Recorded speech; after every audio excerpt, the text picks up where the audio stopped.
இன்றைய வேத வாசிப்பு எரேமியா 1ஆம் அதிகாரம் 14 முதல் 19 வரையிலான வசனங்கள். அப்பொழுது கர்த்தர் என்னை நோக்கி, வடக்கே இருந்து தீங்கு தேசத்தினுடைய குடிகள் எல்லோர் மேலும் வரும். இதோ, நான் வடதிசை ராஜ்யங்களின் வம்சங்களை எல்லாம் கூப்பிடுவேன் என்று கர்த்தர் சொல்லுகிறார்.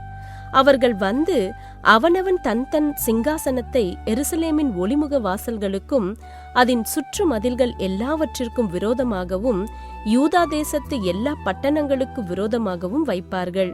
அவர்கள் என்னை விட்டு அந்நிய தேவர்களுக்கு தூபம் காட்டி தங்கள் கைகளின் கிரியையை பணிந்து கொண்ட அவர்களுடைய சகல தீமைகளின் நிமித்தமும் நான் என் நியாய தீர்ப்புகளை அவர்களுக்கு விரோதமாக கூறுவேன். ஆகையால் நீ உன் அறையை கட்டிக்கொண்டு நின்று நான் உனக்கு கட்டளையிடுகிறவைகளை எல்லாம் அவர்களுக்குச் சொல். நான் உன்னை அவர்களுக்கு முன்பாக கலங்க பண்ணாதபடிக்கு நீ அவர்கள் முகத்துக்கு அஞ்சாதிரு. இதோ, தேசம் அனைத்திற்கும் யூதாவின் ராஜாக்களுக்கும் அதன் பிரபுக்களுக்கும் அதன் ஆசாரியர்களுக்கும் தேசத்தின் ஜனங்களுக்கும் எதிராக நான் உன்னை இன்றைய தினம் அரணிப்பான பட்டணமும் இருப்புத் தூணும் வெண்கல அலங்கமும் ஆக்கினேன். அவர்கள் உனக்கு விரோதமாக யுத்தம் பண்ணுவார்கள், ஆனாலும் உன்னை மேற்கொள்ள மாட்டார்கள். உன்னை ரட்சிக்கும்படிக்கு நான் உன்னுடனே கூட இருக்கிறேன் என்று கர்த்தர் சொல்லுகிறார். இன்றைய நற்செய்தி இரும்பைப் போல் வலிமையான.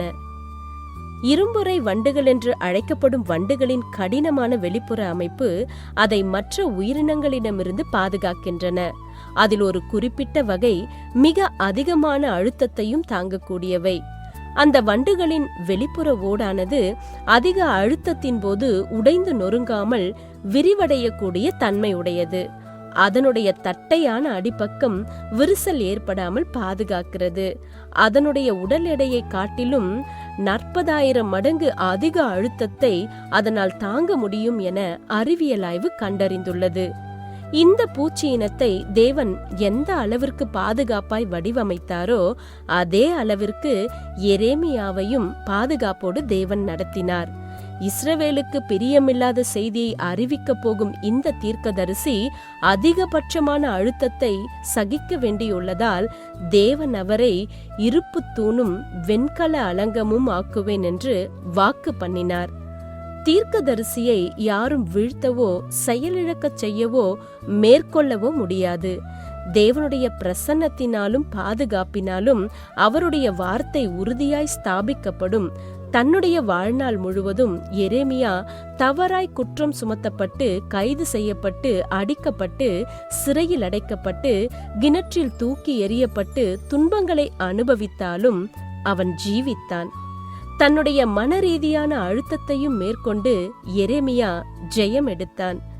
சந்தேகமும் துயரமும் அவனை ஆட்கொள்ள நேரிட்டது.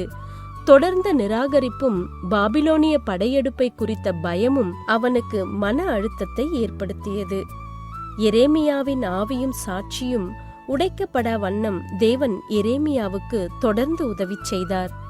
தேவன் நமக்கு கொடுத்த பணியில் நாம் சோர்வுற்றாலோ அல்லது பின்வாங்கினாலோ எரேமியாவின் தேவன் நம் தேவன் என்பதை நினைவில் கொள்வோம். அவர் நம்மை இரும்பு தூணாய் மாற்றி நம்முடைய பலவீனத்தில் அவருடைய பலனை விளங்கச் செய்வார்.